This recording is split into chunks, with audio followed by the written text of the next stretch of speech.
बिस्मिल्लाहिर्रहमानिर्रहीम। अस्सलाम वालेकुम दोस्तों, आज हम आपको बताने वाले हैं हजरत मोहम्मद सल्लल्लाहु अलैहि वसल्लम का वही आने का पहला दौर और वही उतरने का दूसरा दौर, और दावत व इरशाद के ऐलान की पहली मंजिल और दावत व इरशाद की दूसरी मंजिल, और आम बेसत और इस्लाम की दावत का मुख्तसर खाका, और हजरत जाफर रजी की तकरीर। वही आने का पहला दौर नबी अकरम सल्ल पर सबसे पहले सूरह अलका की ये आयतें उतरी। तर्जुमा पढ़ो अपने परवरदिगार के नाम से जिसने पैदा किया इंसान को जमे खून से। पढ़ो और तेरा परवरदिगार जो सबसे ज्यादा बरगजीदा है वह हस्ती है, जिसने सिखाया लिखना सिखाया इंसान को वह सब कुछ जो वह नहीं जानता था। इन आयतों में यह बताया गया है कि अगर इंसान जो खुदा की सबसे बेहतर और कायनात के सिलसिले की सबसे ज्यादा तरक्की पाई मखलूकान है, और इसी वजह से वह कायनात में अल्लाह के खलीफा के मनसब पर दिखाया गया है, उसकी पैदाइशी कमजोरियों का यह हाल है कि उसकी पैदाइश गंदे पानी और जमे खून से हुई है। लेकिन अल्लाह ने जब उसको ऊंची जगह बख्शने का इरादा किया और ऊंचे पदों पर बिठाना चाहा, तो उसको वह सिफ्ते आला अता फरमाई जो अल्लाह की सिफ्तों में बहुत ऊंची है, यानी उसके सिफ्ते इत्म का मजहर बनाया, उसको कलम के जरिए लिखना सिखाया और इल्म व इरफान की धुरी बनाया। फिर इस तरफ भी इशारा किया कि इल्म हासिल करने के तीन ही तरीके हैं, 1 ज़हनी, 2 लिसानी भाषाई, 3 रस्मी। इल्म जहनी लफ्जों और रस्मों का मोहताज नहीं होता, और लिसानी इल्म जहनी इल्म का मोहताज है, मगर रस्म व नक्श लिखने से बेनियाज है, और रस्मी इल्म रस्मुलखत लिपि और नक्शों का भी मोहताज है। बस अगर रस्मी इल्म का किसी जगह जिक्र हो तो लिसानी और जहनी इल्मों का जिक्र अपने आप हो जाता है, क्योंकि यह अपने से बुलंद हर दो इल्मों के लिए बेहतरीन ताबीर करने वाला है। और जाहिर है कि इल्म रस्मी इल्म कलम का मोहताज है, इसलिए कुरान ने अल्लम बिल कलम कहकर बड़े अच्छे ढंग से इस पूरी तहकीक को वाजह कर दिया। इसकी और तशरीह अल्लमल इंसान मा लम यालम से कर दी, और इस बयान का मकसद यह है कि एक तरफ इल्म और नबूवत का क्या ताल्लुक है वह जाहिर हो जाए, दूसरी ओर इंसान को अपनी जिंदगी के सही मकसद का इल्म हो जाए।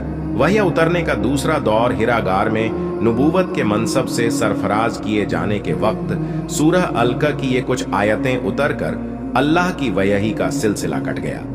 अल्लाह की हिकमत का तकाजा यह हुआ कि हिरा में फरिश्ते के जाहिर होने और वही के नाजिल होने से फौरी तौर पर नबूवत व रिसालत की खुसूसियतें और असरात जाते अक़दस पर हुए हैं, वे अच्छी तरह पक जाएं और नबूवत व रिसालत की सलाहियत व इस्तेदाद की तकमील हो जाए, ताकि आगे वही के सिलसिले के मजबूत मुहर्रिकात और मुअस्सिरात पैगंबर की बशरी खासियतों के लिए अजनबी न रहें। इसलिए कुछ दिनों के लिए वही के नाजिल होने का सिलसिला बंद रहा।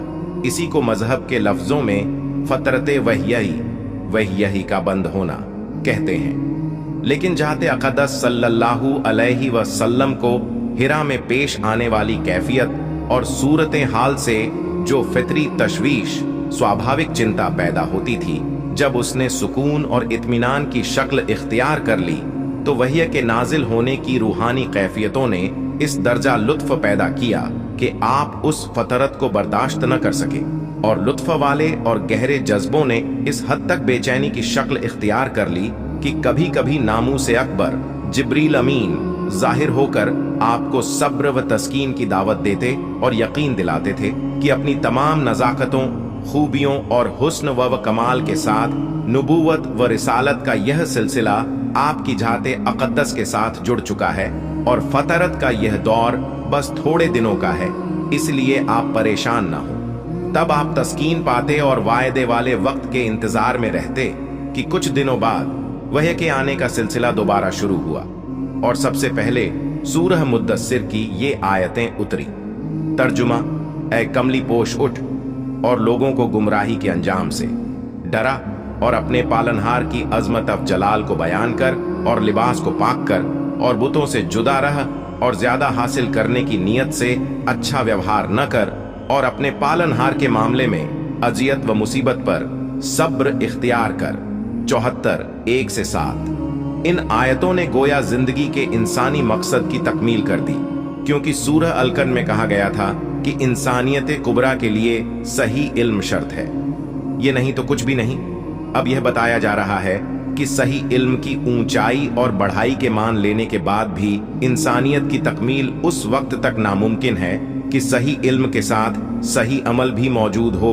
इसलिए कि अगर इल्म सही है और अमल सही मफकूद हो तो उसका फायदा मुअत्तल और बेकार है, और अगर अमल है और सही इल्म नदारद तो वह अमल नुकसान की वजह है। रुश्द व हिदायत और सीधे रास्ते के लिए दोनों ही का वजूद जरूरी है, और तभी इंसान इंसानियत कुबरा हासिल कर सकता है। गरज जिस तरह सूरह अलकन की आयतों से इल्म नाफिया लाभप्रद ज्ञान की ओर इशारे किए, उसी तरह सूरह मुद्दस्सिर ने अमले नाफिया की बुनियादी तफसीलें जाहिर की हैं। खुदा की हस्ती और उसका कामिल रब होना दोनों का अमली एतराफ, बातिनी तहारत व पाकीज़गी का कमाल, ज़ाहिरी तहारत व पाकीज़गी का लाजिम होना, बेगर्ज और बेलौस अखलाक़े हमीदा की बुनियाद, एहसान पर जमाव और कबूल हक और नेक अमली के नतीजों पर सब्र इन आयतों का हासिल है। और यही वे बुनियादी बातें हैं जिनमें इल्मे हक और अमले सही की तमाम कायनात समा दी गई हैं। साथ ही हजरत मोहम्मद के लिए सूरह अलकन और सूरह मुद्दस्सिर का यह खिताब और पैगाम हक का इशारा है इस तरफ के अमल का यह निजाम मनसबे रिसालत के लिए नफ्स की तकमील और रुश्द व हिंदयत की दावत के लिए पहले दर्जे की हैसियत रखता है, और यही करीबी मुस्तकबिल में आम बेसत की वजह साबित होगा।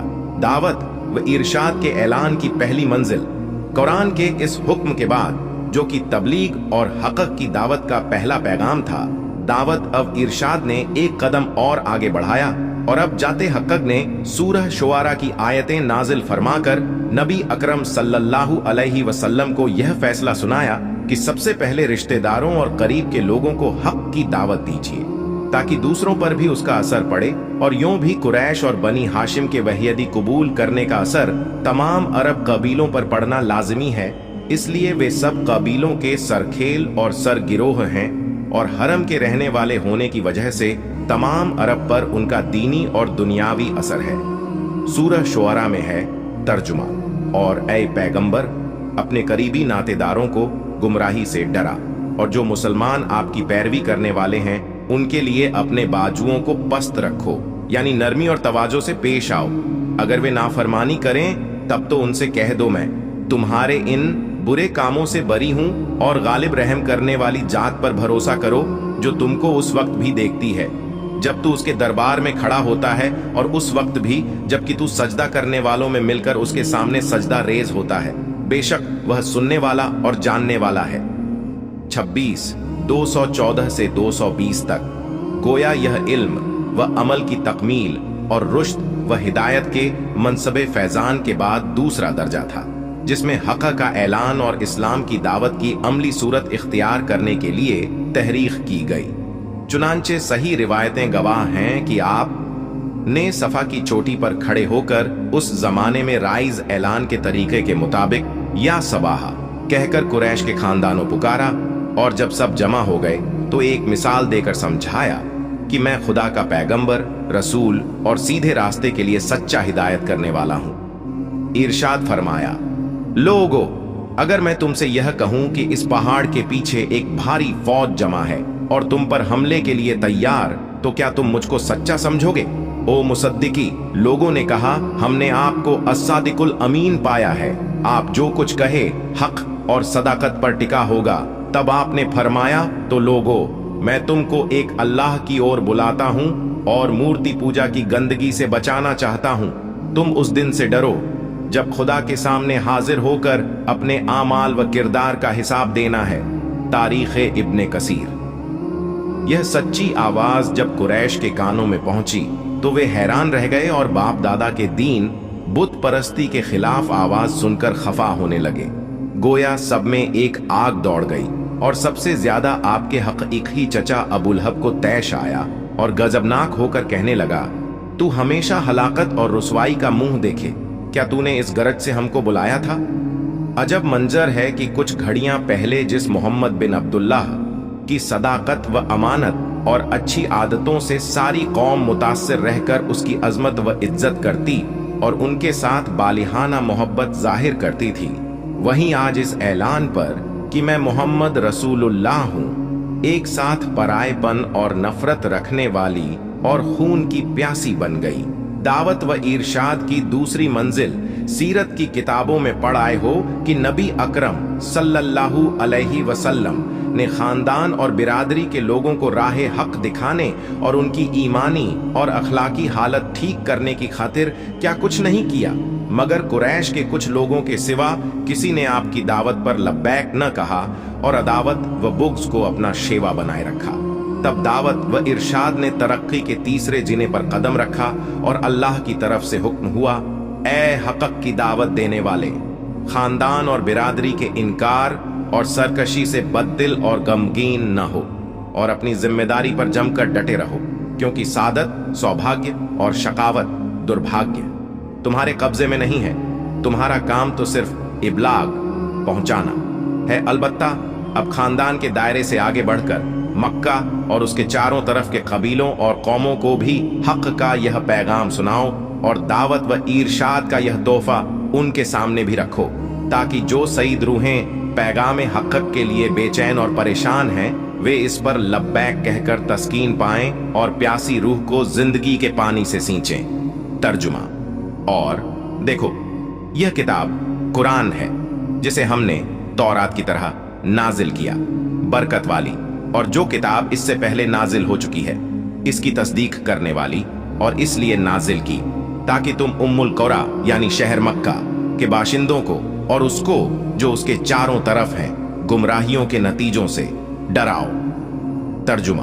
और इसी तरह हमने तुम पर कुरान नाजिल किया अरबी जुबान में ताकि गुमराहियों के नतीजों से डराओ मक्का शहर के बाशिंदों को और उनको जो उसके आसपास हैं। चुनांचे नबी अकरम सल्लल्लाहु अलैहि वसल्लम ने हक की तबलीग को मक्का की हदबंदियों से आजाद करके मक्का के आसपास के लोगों के लिए आम कर दिया और ताइफ, हुनैन और यसरिब, मदीना तक हक की अपनी आवाज को पहुंचाया, बल्कि मुहाजिरों के जरिए हबशा के ईसाई बादशाह असहमा तक हक के कलमे को पहुंचाया। आम बेसत इसके बाद दावत व इरशाद की वह तीसरी मंजिल पेश आई जो मोहम्मद के नबी बनाए जाने का नज़्बुलैन और एक ही मकसद था, और तमाम नबियों और रसूलों के मुकाबले में जाते अक़दस मोहम्मद के नबी बनाए जाने में खास बात थी, यानी अल्लाह ने आपके नबी बनाए जाने को आम बेसत करार दिया और हुक्म हुआ कि आप न सिर्फ कुरैश के लिए, न सिर्फ उम्मुल कुरा मक्का और मक्का के पास पड़ोस के लिए, न सिर्फ अरब के लिए नबी व रसूल बनाकर भेजे गए हैं, बल्कि आपकी बेसत नबी बनाया जाना तमाम इंसानी कायनात के लिए हुई है, और आप अरब व अजम और काले गोरे सब के लिए पैगंबर और खुदा के एलची हैं। इरशाद होता है। तर्जुमा। और हमने तुमको इंसानी कायनात के लिए पैगाम देकर भेजा है, नेक आमाल पर खुशखबरी सुनाने और बुरे आमाल पर लोगों को डराने के लिए। अक्सर जाहिल लोग इस हकीकत को नहीं समझते। तर्जुमा। पाक और बरतर है वह जात जिसने हक और बातिल के दरमियान तमीज देने वाली किताब नाजिल फरमाई अपने बंदे मोहम्मद पर, ताकि वह तमाम जहान वालों को बुरे अंजाम से डराए। इस्लाम की दावत का मुख्तसर खाका और हजरत जाफर रज़ी की तकरीर नबी अकरम अरब की धरती पर नबी बनाकर भेजे गए। इस फितरी काम के तरीके को सामने रखकर सबसे पहले कौम अभी उनकी दावत व इरशाद का मुखातब करार पाई, ताकि जो कौम कल चौपायों का गल्लाबान थी, नबूवत के नूर से रोशन होकर इंसानी कायनात की गल्लाबान बन जाए और अल्लाह के सबसे बुजुर्ग पैगंबर व रसूल की रहमत के साए में तबीयत पाकर पूरी कायनात के लिए खैर उम्मत का लक़्ब पाए।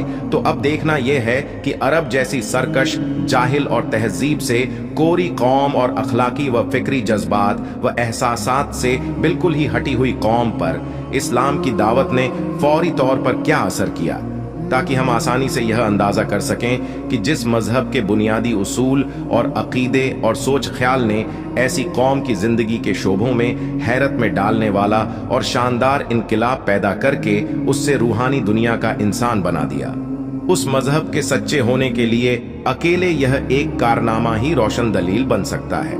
मक्का के मुशरिकों की लगातार मुखालफत ईजा पहुंचाने और अजाब देने के हौलनाक तरीकों ने जब मुसलमानों की एक मुख्तसर जमात को अफ्रीका के मशहूर मुल्क हबशा की जानिब हिजरत करने पर मजबूर कर दिया और वे ईसाई हुकूमत असहमा की हुकूमत में शरणार्थी हो गए, तो कुरैश इसको भी सहन न कर सके और असहमा के दरबार में बड़ों का एक वफ्द भेजकर यह मांग की कि वह मुसलमानों को इसलिए उनके हवाले कर दे कि यह बददीन होकर और बाप दादा के दीन को छोड़कर कौम में तफरका पैदा करने की वजह बने और यहां रहकर भी हुक्मरान के दीन के मुखालिफ हैं। असहमा के वफ्द की मांग सुनकर मुसलमानों को जवाबदेही के लिए दरबार में तलब किया और इस्लाम के बारे में पूरी बात मालूम की। तब हजरत जाफर रज्जी ने इस्लाम के बारे में तकरीर फरमाई और उसकी मुकद्दस तालीम का मुख्तसर और जामे नक्शा खींचकर अस्मा को सही सूरत हाल से आगाह किया। यही वह तकरीर है जो असल में अरब जाहलियत के दौर और इस्लाम कबूल करने के दौर की इनकलाबी कैफियत का मुख्तसर मगर बेहतरीन खाका है। हजरत जाफर बिन अबी तालिब ने बादशाह और दरबारियों को मुखातब करके इरशाद फरमाया, बादशाह, हम पर एक लंबा अंधा जमाना गुजरा है। उस वक्त हमारी जहालत का यह हाल था कि एक खुदा को छोड़कर बुतों की परस्तिश करते थे और खुद के गढ़े पत्थरों की पूजा हमारा शेवा था। मुर्दार खाना, जिनाकारी, लूटमार, रिश्तों का तोड़ना सुबह शाम का हमारा मशगला था। पड़ोसियों के हकों से बेगाना, रहम व इंसाफ से नावाकिफ और हक़ बातिल के इम्तियाज से नावाकिफ। गरज हमारी जिंदगी पूरी की पूरी दरिंदों की तरह थी। मजबूत कमजोर को कुचलने और मजबूत कमजोर को हजम कर लेने को अपने लिए फख्र और इम्तियाजी बात समझता था। अल्लाह की रहमत का करिश्मा देखिए कि उसने हमारे अंदर एक बुजुर्ग भेजा जिसके नसब को हम जानते थे, जिसकी सच्चाई अमानतदारी पर दोस्त दुश्मन दोनों गवाह, जिसकी कौम ने उसको मोहम्मद अल अमीन का लक़्ब दिया। वह आया और उसने बतलाया कि खुदा का कोई शरीक नहीं, वह शिर्क से पाक है, बुत परस्ती जहालत का शेवा है, इसलिए छोड़ देने के काबिल है और सिर्फ एक खुदा ही की इबादत बंदे का हक है। उसने हमको हक कहने, सच बोलने की हिदायत की और रिश्तों को जोड़ने का हुक्म दिया। पड़ोसियों और कमजोरों के साथ अच्छा व्यवहार करना सिखाया। कत्ल गारत की बुरी रस्म को मिटाया। जिनाकारी को हराम और फहश कहकर उस गंदे इंसानी काम से हमको नजात दिलाई। निकाह में महरम और महरम का फर्क बताया। झूठ बोलने, नाहक यतीम के माल खाने को हराम फरमाया। नमाज और खैरात व सदकात की तालीम दी और हर हैसियत में हमको हैवानियत, पशुता के गहरे गड्ढे से निकालकर इंसानियत के बड़े दर्जे तक पहुंचाया। बादशाह, हमने उस मुकद्दस तालीम को कबूल किया और उस पर सच्चे दिल से ईमान लाए। यह है हमारा वह कसूर जिसकी वजह से मुशरिकों का वफ्द प्रतिनिधि मंडल तुझसे मांग करता है कि तू हमको उनके हवाले कर दे। सीरत इब्ने हिशाम। हजरत जाफर रजी ने इस्लाम के साफ और सादा मगर रोशन उसूल को जब असहमा के सामने सच्ची हिम्मत के साथ पेश किया तो हबशा के हुक्मरान ने मुसलमानों को अपनी पनाह से निकालकर कुफ्र के हवाले करने से इनकार कर दिया। और फिर हजरत जाफर रजी ने बड़ी अच्छी आवाज में सूरह मरियम की कुछ आयतें तिलावत की तो हबशा का नजाशी बेहद मुतासिर हुआ। यह है इस्लाम की दावत का मुख्तसर खाका जिसने दुनिया के सबसे तारीख इंसानी खित्ते को एक बड़ी ही थोड़ी मुद्दत में सूरज की तरह रोशन और ताबनाक बना दिया। इस खाके में एतकादात, अखलाक और भले आमाल का वह तमाम इल्म मौजूद है जिससे कुरान ने अलग अलग सूरतों में हस्बे हाल और मुनासिब मुकाम पर ज्यादा से ज्यादा बयान किया है। बल्कि पूरा कुरान इन्हीं रोशन हकीकतों का रास्ता दिखाने वाला और रहनुमाई करने वाला है।